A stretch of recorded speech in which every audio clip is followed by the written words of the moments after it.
I am at Chania Girls High School on a special mission. I've come to meet one of Kenya's youngest writers, Trizadale Kimani. Chania Girls High School is a very special school. It has nice ambience for learning, very friendly teachers, very friendly administration, the kind of environment that can nurture creativity. And this is the environment that has nurtured Trizadale Kimani, an enthusiastic youngster who is interested in taking over from old writers like Ngugi wa Thiong'o, Francis Imbuga, Henry Ole Kulet, Margaret Ogola, Marjorie Oludhe Magoye, and others. It is fun to be in a classroom, and I'm feeling excited about being in a classroom, the kind of classroom I was in many, many years ago. Before we dive into the interview, let's listen to the deputy principal of Chania Girls. The school is very dynamic. The school culture is very dynamic. For us to be able to get a holistic student, there is so much that goes into it. Besides the normal curriculum that is set out for us by the ministry, there is so much else that the school does. I would want to tell the parents that they should be very supportive of their children. Before the children come to school, they should be nurtured for them to get to that stature where they should come now for continued learning. Then parents must be very intentional in bringing up their children. We would want to get this school to higher heights, not only of academic learning, but according to our motto, we want somebody who can be dependable and independent. And teachers all over the Republic must be very intentional in nurturing students, because students are just like empty vessels.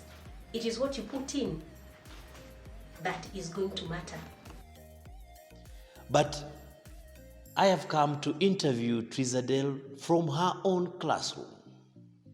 She'll be talking to us about her new book, A Hanker for Happiness, an interesting novel that will definitely keep you captivated and excited. A very interesting story that appeals not only to youngsters, but even to the older generation. Trizadale Kimani, welcome to this interview. Thank you very much. You are a youngster. You're just about 16 years old, and you are in Form 2. You are in Form 2, Form 3, and I believe that you started writing this book when you were in Form 2. Yes. And now you are in Form 3. I want you to tell us about yourself first, about your family, and then you'll come to tell us more about this book. Where were you born? And who is your mother and father? Okay. First of all, my name is Trizadale Kimani. I'm the firstborn of the family. We are born in a family of 3. I have 2 young brothers who are twins, Wesley and Leslie. And I have 2 parents, my mom and my dad. My mom's name is Miriam Kimani and my dad's name is Anthony Kimani. And we also have other siblings whom we call our sisters. There are many. And yes, that's all about us. And I was born in Nairobi in St. Mary's Hospital on the 26th of May 2004. Thank you very much. And which primary school did you go to? First, I went to Fountain Field, where it is in Umoja. Then we located to Tawala on December 2010. And I went to another school called Smallwells. I studied for 2 years. Then I went to another school called El Shaddai, where I studied from class 4 until I finished to class 8. Now, that is interesting. I wanted to know about your primary school and your background because, as writers, we normally go back to our background. So much of the things that we write in our books are things that sometimes happened to us or things that, we experienced or what those around us experienced, you see. But then more significantly, why did you choose Chania Girls? I wasn't called to this school first. I was called to another school in Eldoret, but my mom thought that school is very far from home, so we found a nearer school and we found this school, Chania Girls, and we found it best because when we first came to this school, first I was scared. I thought I was going to be bullied and such when I hear from others. But when I came here, it was different. I was welcomed very well by those Form 4 classes and other students, yes. And I really enjoyed the welcoming. My mom felt comfortable and also my dad, they felt great. Now, I was excited to read this book. I don't want to be the one to talk about the book for the moment. Tell us about this book. All right. The book, Hunger for Happiness, I first started writing it first I thought writing in Form 1, then it didn't work.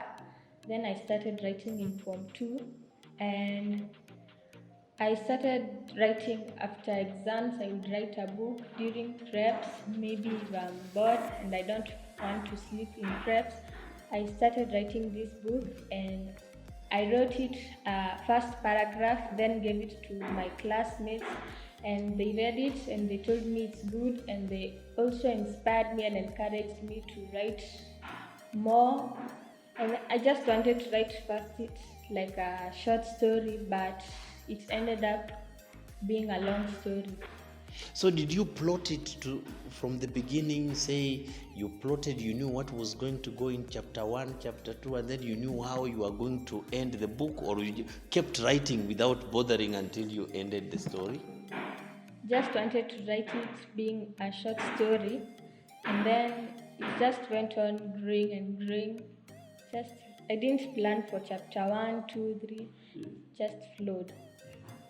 That's interesting. I'm asking you this question because there are very many youngsters out there interested in writing, and they would not want to know how you made it, because this is a very, very important feat you have achieved in life.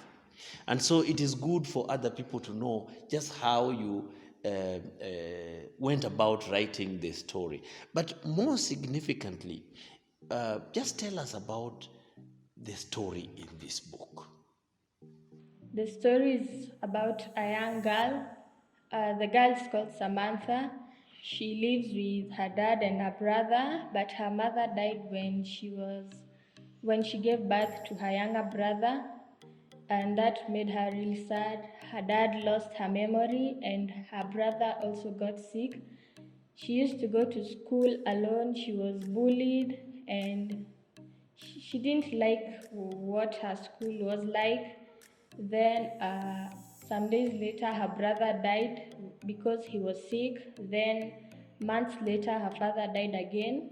Now she became an orphan and she had to be relocated to another school. She had to go to an orphanage and she learned there until she finished high school.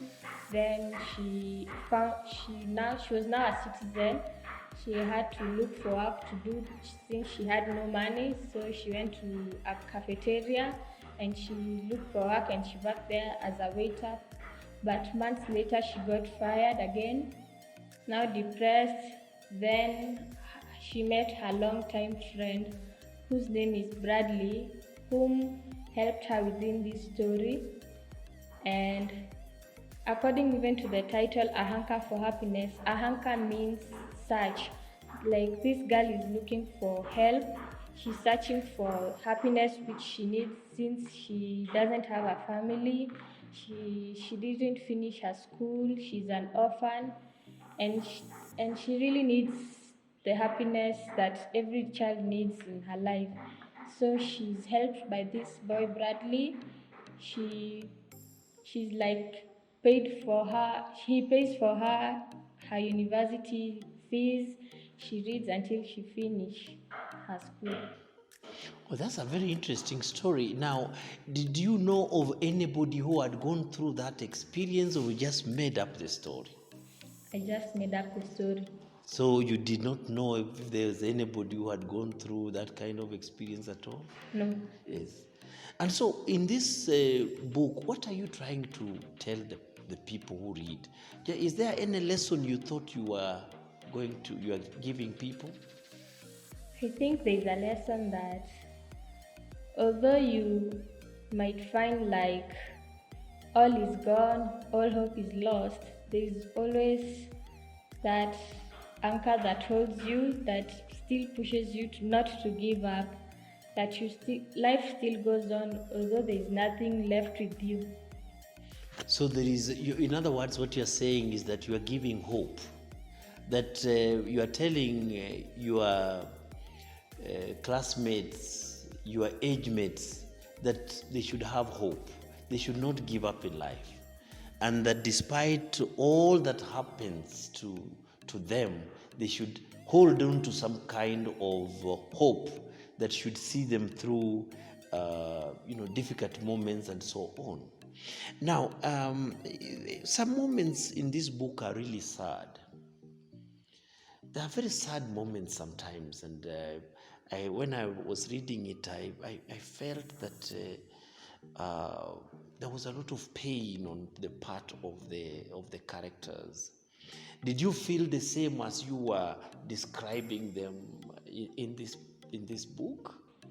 No. Yeah. Just wrote. Just wrote, but after I finished writing, I realized what I had written from the beginning, how the girl suffered, and that also moved me and it touched me.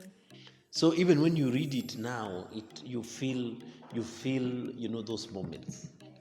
Now this is very interesting because writers are sort of some kind of gods. I don't know whether you know that. Because a writer creates a world, puts people in that world, gives them happiness. The writer also gives others pain. In fact, the writer also kills some. I'm happy you don't get there. You didn't kill any. But of course you refer to those who have died, right?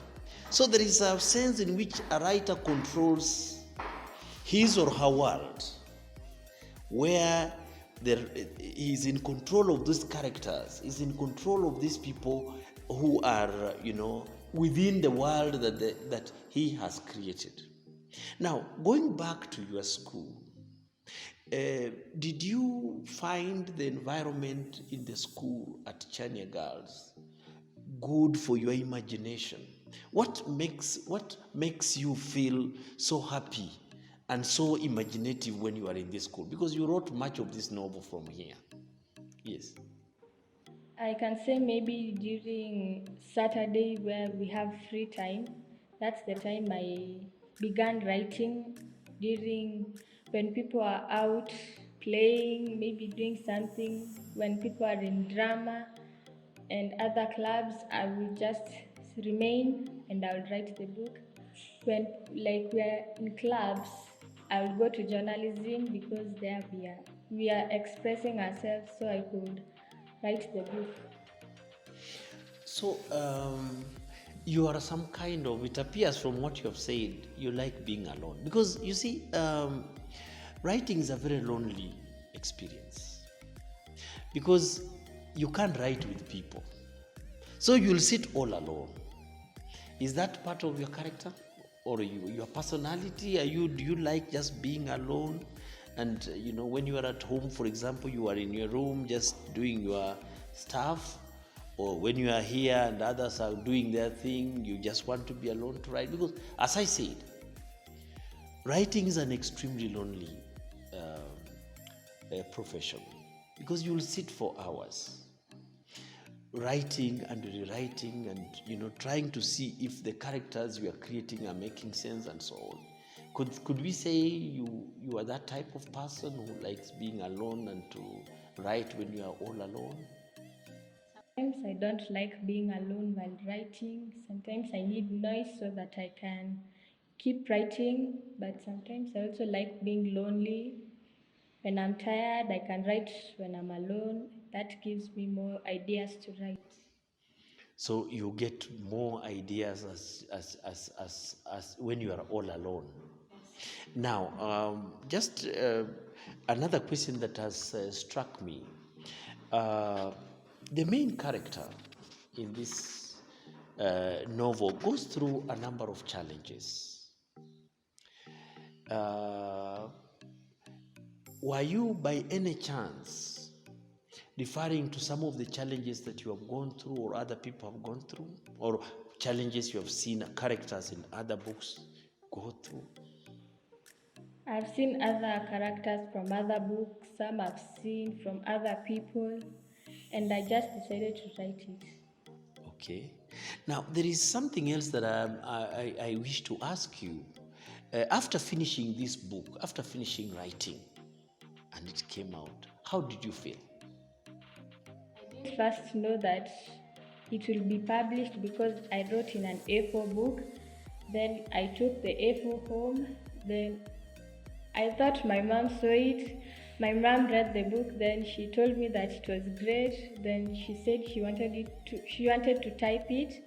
I thought she was saying it jokingly. I thought it was a joke because I never knew it would be published. So my mom typed the book. Then we looked for publishers. Then a friend of my mom told us about Intersen. And then my mom contacted them and they talked and they said that they are going to help us publish the book. Oh, that's it means that you have some people you need to really thank for helping you, publish the book. Apart from your mother, who else would you want to recognize for, helping in the whole process? Mostly it's my family and especially my mom and dad. Though they are going to work, they don't have time to like be free, but for them they found time, and I really thank them very much because they supported me. I thought this was just going to be an archive. I just write and then it's just going to be an archive and I forget about it. But I thank them for supporting me and for finding time to type and also encouraging me and for congratulating me to write such a book. Now, after finishing, have you embarked on another writing project? Yes. What is there? Can you give us just a snapshot of what you are thinking about and the next story that we should expect from Trizadale Kimani? There's a story, I've not finished it, but it's it's like this story, but it has more drama in it because I want it to be more fun. Don't want it to be more sad like this first one. Just want to make people happy. So, in other words, you're putting in a lot of comical things, and your characters are those characters that are exciting and all that. So, when are you planning to finish writing that book, and what could be the tentative title of the book? Um, I've not thought about the title yet because I've not even finished the book, but I'll finish maybe after I'm done with high school because right now I need to finish like studying. I'm going through Form 4. I need to finish first, read for exams. Then after exams, I can now finish writing the book. That means that you are planning after high school to proceed to university. Yes. And what are you planning to study?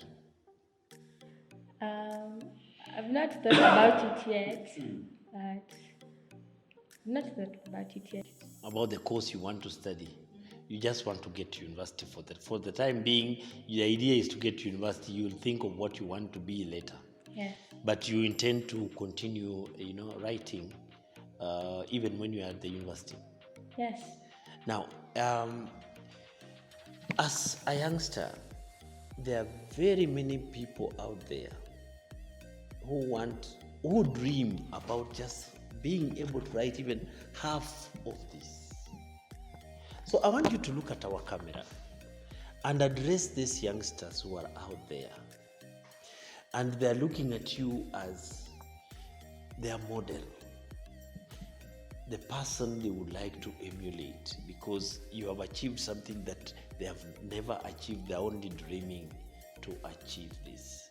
So I want you to tell them the kind of challenges that they expect to face when they are doing this kind of work, and how they should go on in order to accomplish their project.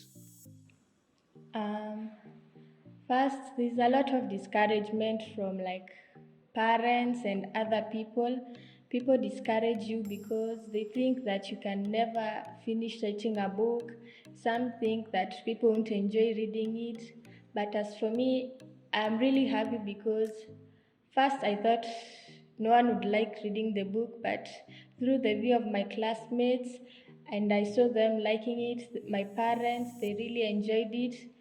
And also, I like to tell you that do not listen to others what they are saying that you cannot make it, because you need to believe yourself and know that you can make it, that you need to achieve what you wanted to make your goal. The final word, again, the final word to your readers of this book, just the final word for the readers of this book, and the final word to not necessarily your age mates, but people like me and my age mates, and age mates of your dad and mom. What can you tell us? Face that camera and tell us something. This book can be read by any persons of any age. It doesn't require you to be young or old enough, but you can read because it's really inspiring. Like, I can give an example of my sister. She told me that she read it and she also cried. She felt like I was giving a story about her life, and she really enjoyed it. And I also like you to buy this book. It's only 500 shillings and it's really enjoyable to read it. Trizadale Kimani is one of Kenya's youngest writers. In this series of videos, we are going to bring you exciting youngsters who are doing great things. Trizadale is just one of those youngsters doing things in this country and impacting on humanity. We expect to bring you more youngsters, but Kimani is definitely our first star in this series of videos, bringing to you youngsters from high schools who are doing great things. Kimani, I want to take this opportunity on behalf of Igara Kabaji TV to thank you and to encourage you and to let you know that what you have started doing is something very important. And if you go on, you will definitely leave your marks on the sands of time. On that note, we come to the end of this video. You may like, comment, or subscribe to this channel. Bye for now.